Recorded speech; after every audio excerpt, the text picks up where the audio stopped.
Et souvent d'arriver à une de tes pensées et de m'arrêter là.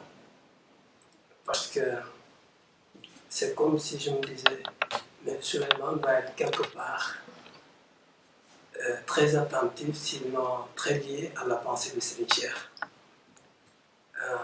Et sur une interview, je t'ai cité 2 fois. La dernière fois que tu étais aux universités du Ramadan, tu parlais du temps et de l'espace. Et tu avais cité une parole de Dieu. Et ça fait très longtemps que j'avais entendu ça de Serigne Cheikh. Muy wax bul xas jamono. Parce que man maay jamono. Et toi tu dis, ne dénigre pas le temps. Parce que je suis le temps. Voilà. Il a même, à un moment donné, c'est une injonction. Quand il disait que le marabout traditionnel est mort. Et j'en ai parlé à Blagis, c'est une Pape Malessi, qu'il faut qu'ils prennent toutes les dispositions, sinon ils disparaîtront eux-mêmes. Parce qu'il faut être un marabout plus. Et il a toujours agi comme ça. Et déjà, dans ses écrits de 1953, quand il faisait ses conférences, qu'il distribuait, il parlait de l'islam. Il dit, il ne s'agit pas de reformuler ou bien de refonder l'islam, mais de revoir nos pratiques culturelles. Il avait un texte fondateur qu'il avait écrit qui s'appelle le four cendreux, en disant qu'on ne peut pas entretenir un four cendreux sans l'avoir évidé auparavant de son centre. Et au niveau du temps, effectivement, chaque fois c'est ce qu'il dit. Et il dit niru sa baay niru sa jamono niru sa jamono moo gën niru sa baay niru sa baay niru sa jamono nee na sens la. Et chaque fois il dit mieux vaut ressembler à son père, c'est-à-dire que être le fils de son temps. Et ça depuis longtemps il le dit. Je vous remercie beaucoup de me donner l'hospitalité pour parler d'un sujet qui me tient à cœur. Je vais d'abord commencer par une anecdote qui va expliquer un peu le sens de mon propos général. Lorsque Serigne Cheikh a été rappelé à Dieu, je me trouvais à New York et j'ai immédiatement appelé mon ami Serigne Ndiaye, artiste bien connu, sachant qu'il serait certainement avec la famille. Effectivement, c'était le cas et Serigne Ndiaye m'a passé la famille et m'a permis de présenter mes condoléances à cette occasion. Et la réponse qui m'a été faite, dès que j'ai commencé à présenter mes condoléances, on m'a dit c'est à vous que nous présentons les condoléances et à travers vous, aux intellectuels en général dans notre pays et dans le monde, parce que c'est vous qui avez perdu un des vôtres. Voilà exactement la réponse qui m'a été faite lorsque j'ai présenté mes condoléances à la chute de l'appel à Dieu de Serigne Cheikh. Et c'est effectivement une parole tout à fait vraie. Je crois que le monde intellectuel d'abord a perdu quelqu'un qui se considérait comme un des siens. Et c'est important parce que voilà évidemment un homme qui a une stature religieuse, qui est, nous le savons, petit-fils de H. Malessi, fils de Serigne Babacar, mais ce n'est pas ainsi qu'il se présentait. Il se présentait comme un homme de questionnement, comme un homme d'examen, comme un homme d'exploration, et non pas un homme qui venait asséner ses certitudes. Il aurait pu parfaitement dire « je parle du point de vue de la certitude absolue qui est la mienne, en un certain nombre de points dogmatiques, et asséner ses dogmes et se comporter ainsi comme un guide qui aurait à proposer des vérités indiscutables ». Ce n'est pas ainsi qu'il tenait à se présenter. Et c'est ce qui le faisait profondément philosophe. Le philosophe, c'est celui qui questionne, c'est celui qui examine, c'est celui pour qui il n'y a pas de certitude établie avant que vous l'ayez examiné et vous-même posé comme une certitude. Et c'est cela qui était important pour un pays comme le nôtre, d'avoir une figure religieuse qui à la fois occupait une position d'autorité, mais qui était quelqu'un qui questionnait justement l'autorité et qui questionnait les assertions qui n'étaient pas des assertions examinées Et pour ma part, personnellement, si je puis parler de ma relation personnelle à la pensée et à l'action d'un homme de la stature de Serigne Cheikh, c'est cela qui me le rendait extrêmement attachant. Pour vous donner un exemple précis, il a d'une certaine façon mis dans le domaine public, sur la sphère publique, dans la sphère publique elle-même, l'autorité qui était la sienne, en étant un homme de culture, en étant un homme politique, engagé dans les débats et les questionnements. Parce que si vous avez un rôle politique, ça veut dire que vous acceptez que l'on questionne votre propre position. Et cela, il l'a accepté précisément parce qu'il était dans sa nature de considérer que la vérité était une chose à laquelle on accédait au terme d'un questionnement et au terme d'un examen.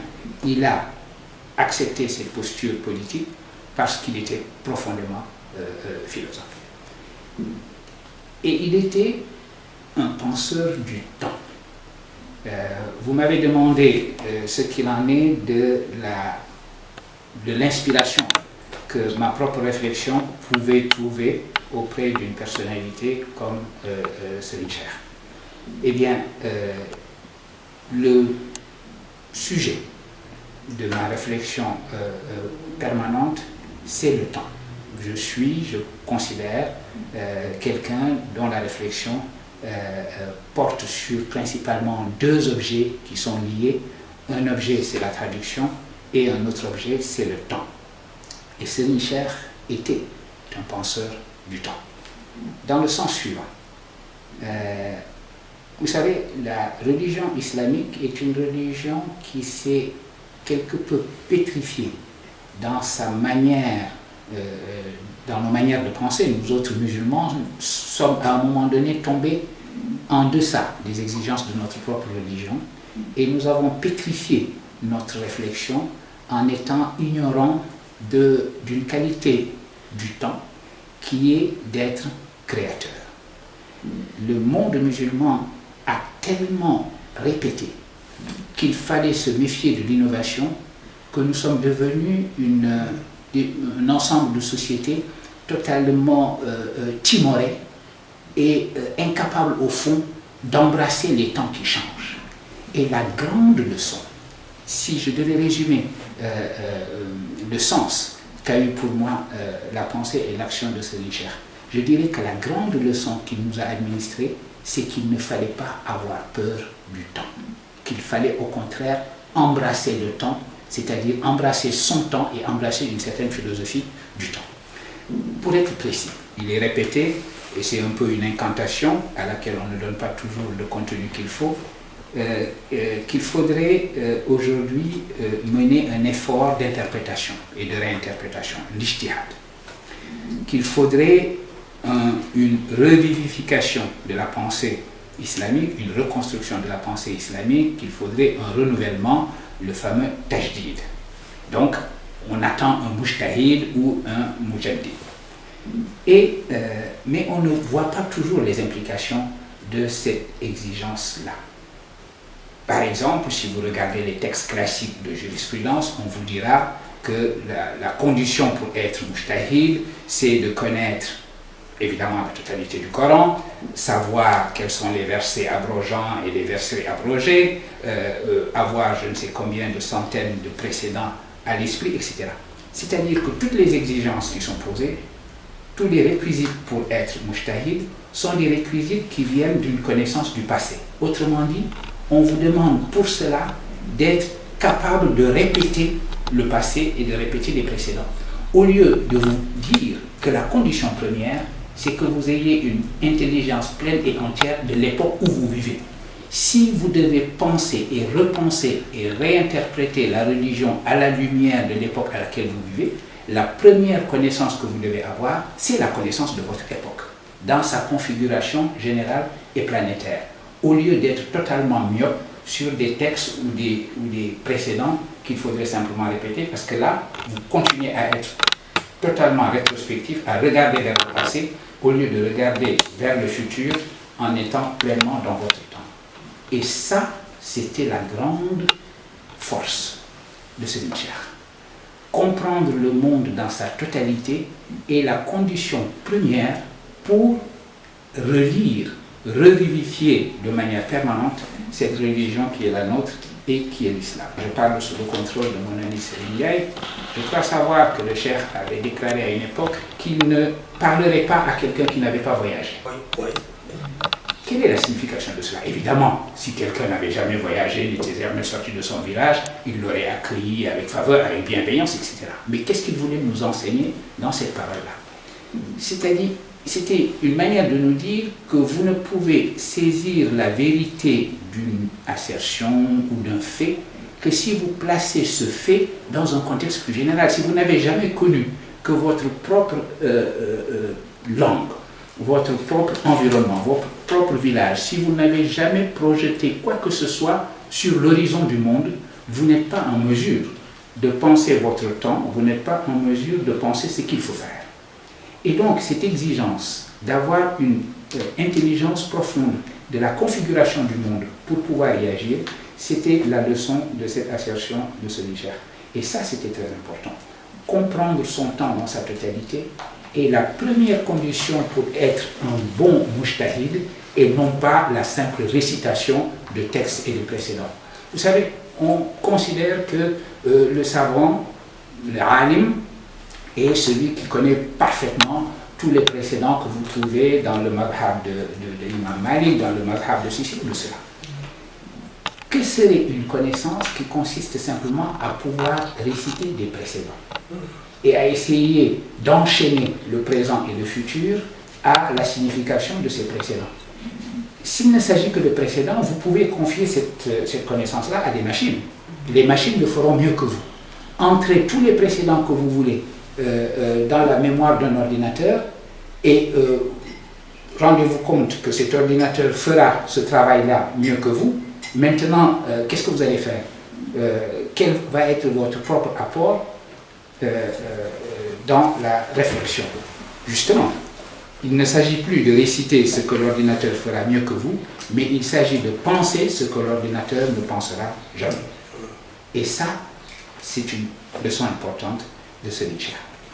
Deuxième aspect de son enseignement, qui est un approfondissement d'une parole à laquelle nous devons prêter la plus grande attention et qui est une parole prononcée par l'imam Ali, le quatrième calife de l'islam, l'imam Ali ibn Abi Talib, qui a dit la chose suivante: enseignez à vos jeunes des choses que vous-même n'avez pas reçues dans votre enseignement parce qu'ils appartiennent à une époque qui n'est pas la vôtre. C'est une expression tout à fait paradoxale. Pour l'enseignant que je suis, cette parole, si je la traduis littéralement, me commande de savoir enseigner des choses que je ne sais pas, précisément parce que ces choses-là profiteront aux étudiants à qui j'enseigne, parce que ces étudiants, eux, vont vivre dans une époque qui, déjà, n'est plus la mienne. Qu'est-ce que cela veut dire? Cela veut dire que la signification de l'enseignement que je donne aujourd'hui me vient non pas du passé, mais du futur. J'enseigne pour le futur, pour un temps dont je ne sais rien, mais il est de ma responsabilité d'essayer d'anticiper au mieux ce temps-là. Et là encore, c'est une conception du temps comme créateur et productif. Le temps n'est pas un danger pour ce que je crois savoir. Au contraire, c'est le contexte de déploiement de la connaissance et c'est le contexte d'acquisition de la connaissance.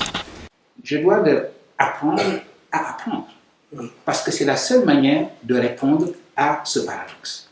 Autrement dit, ce que je dois leur apprendre, c'est la souplesse de la pensée, c'est la flexibilité de la pensée, c'est la capacité de la pensée d'accueillir ce qui n'a pas été pensé jusque-là, d'accueillir ce dont on n'a jamais entendu parler jusque-là, de les rendre disponibles pour ce qui va arriver et qui peut être imprévisible. Et cela, j'ai entendu le cheikh le répéter, qu'il fallait élever des enfants dans l'esprit du temps qui sera le leur et non pas dans l'esprit du temps qui est le nôtre et qui déjà ne nous appartient plus.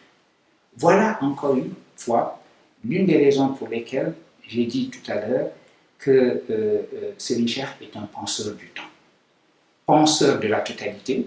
Il vous faut penser globalement pour pouvoir comprendre ce qui se passe localement. Et deuxièmement, il vous faut penser le futur pour pouvoir agir au présent. Voilà deux aspects qui pour moi sont des piliers de la pensée de Serigne Cheikh et les raisons ultimes de l'action qu'il a menée sur tous les plans dans notre pays, sur le plan culturel, sur le plan politique. Et c'est également un aspect de son engagement de tous les jours dans l'action dans la sphère publique. Et c'est le dernier point sur lequel je voudrais indiquer en quoi il me semble que cette pensée est un viatique pour nous qui devrait nous accompagner dans notre trajectoire. J'ai parlé d'action politique. Tout le monde le sait. Serigne Cheikh a toujours été aux premières loges quand il s'agissait d'agir politiquement. Pourquoi? Il a rompu de ce point de vue-là avec la figure du religieux contemplatif. Parce qu'il a compris que le soufisme, le mysticisme dans l'islam, n'est pas une voie contemplative ou n'est pas seulement une voie contemplative, c'est d'abord et avant tout une voie de l'action.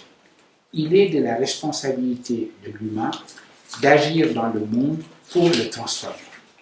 Cette vision du mystique comme celui qui voit une autre réalité, qui vit dans une autre réalité qu'il perçoit par l'œil du cœur ou tout autre nom que vous voudrez donner à la faculté d'intuition qui est caractéristique du mystique, ça n'est pas une philosophie pour notre temps. Il ne s'agit pas de voir quelque chose, il s'agit d'être quelque chose et de réaliser quelque chose. D'être quelque chose dans la réalisation de quelque chose. Autrement dit, il s'agit de continuellement transformer notre propre être en transformant notre monde. Voilà pourquoi au soufisme de l'extinction dans la vérité ultime ou dans la totalité, le soufisme du fana, comme on appelle cela techniquement, il faut aujourd'hui substituer le soufisme du baka, le soufisme de la subsistance, de l'affirmation de soi, de l'affirmation de la réalité du monde, de l'affirmation de la réalité de soi et de l'affirmation de la relation que nous entretenons au monde. N'essayons pas d'aller voir des choses, de voir un autre monde, un monde extraordinaire, et ne nous inquiétons pas non plus des miracles, inquiétons-nous simplement de ce que nous allons devenir en faisant advenir le monde que nous souhaitons. Et c'est cela la signification ultime du tasawwuf exigé par notre temps. Et il me semble que de cela, Serigne Cheikh a été également l'incarnation, ce qui fait l'importance de sa pensée et ce qui me fait revenir pour conclure sur ce que je disais au départ.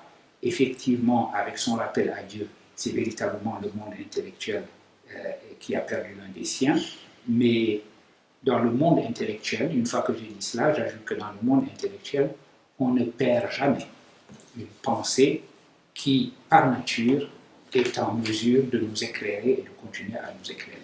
Donc je crois que la lumière de Serigne Cheikh reste avec nous et il est de notre responsabilité de la faire rayonner.